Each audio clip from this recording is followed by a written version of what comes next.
আজকে একদমই ইউনিক একটা রেসিপি দেখাবো, একদমই নতুন। তো কেমন আছো বন্ধুরা? আশা করি ভালো আছো। শুভ দুপুরবেলা রান্না করতে বসে পড়লাম, সব কিছু রেডি করে নিলাম। এখানে দেখতে পেলে পটল আছে, আর আছে এখানে শাপলা মাছ।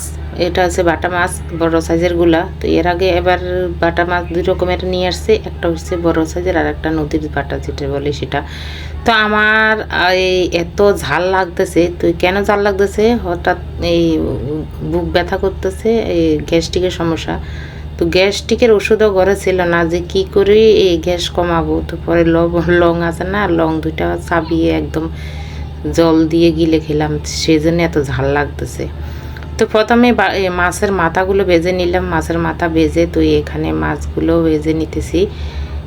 তো এই বাটা মাছ আমার কাছে একদমই ভালো লাগে না, বাচ্চাদের জন্য এতটাও লাগে না, কারণ এত পরিমাণ কাটা, কি বলবো, বাচ্চা মাছ একদম রুই মাছের যে ছোটো বাচ্চাগুলো আছে সে বাচ্চা মাছের মতো। দেখো এখানে ভাতও হয়ে গেছে, প্রায় ভাতও বসিয়ে দিলাম পাশে চুলায়। পটলগুলো আমি এই যে এটা সেটা করতে করতে পটলগুলো একটু বেশি ভাজা হয়ে গেছে।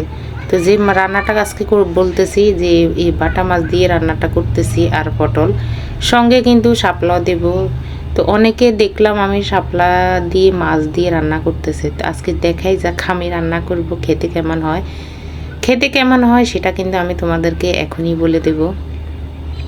দেখতে পেলে ফোড়নে কালো জিরা দিলাম, পেঁয়াজ আর হলুদ লবণ মরিচ দিয়ে এখন খানিক জল দিয়ে ফুটিয়ে আসছে। এখন এগুলো যে এই পটল সব দিয়ে দিতেছি। পটল কিন্তু সিদ্ধ হয়ে গেছে ভাজার সঙ্গে। তো এই পেঁয়াজগুলা কিন্তু কুচানো কম হয়েছে, সেজন্য এমন দেখাচ্ছে, তাড়াহুড়া করে কেটে নেওয়া তো সেজন্য। তো এই যে দেখো বলক আসার সঙ্গে সঙ্গে শাপলাগুলো দিয়ে দিলাম, পটল দিলাম, তারপরে আবারও শাপলাগুলো দেখুন একটু যখন সিদ্ধ হয়ে গেছে তখন মাছ সব দিয়ে দিলাম। তুই যে দেখো তেজপাতা, দীর্ঘদিন থেকে ঘরের ভিতরে তেজপাতা একদমই নেই, যেহেতু সব রান্নার ভিতরে তেজপাতা প্রয়োজন হয়, বিশেষ করে সবজি টবজি রান্না করলে। আর আমি প্রায় 1-2 বছর পর্যন্ত তেজপাতা কিনিনি। ওই যে একাডেমি থেকে একটা ভাবি নিয়ে আসে, মানে আমি বললে উনি দেয় অনেকগুলোই তেজপাতা আমাকে, উনি দিল। তো এবার আর কিছু বলিনি, মানে বারবার একটা জিনিস চাইতে একজনের কাছে লজ্জা লাগে। কিনলে তেজপাতা 20-30 টাকা তেজপাতা এই দুনিয়ার হয়। যাই হোক, গাছের অরিজিনাল আর এমনি কিনা দুইটাই পার্থক্য আছে। দেখতে পেলে রান্না বাড়া শেষ করলাম। লোটে মাছ, শাপলা দিয়ে মাছের মাথা, আবার শাপলা দিয়ে মাছ তৈরি। আজকের মতন ভিডিও পর্যন্ত, টাটা।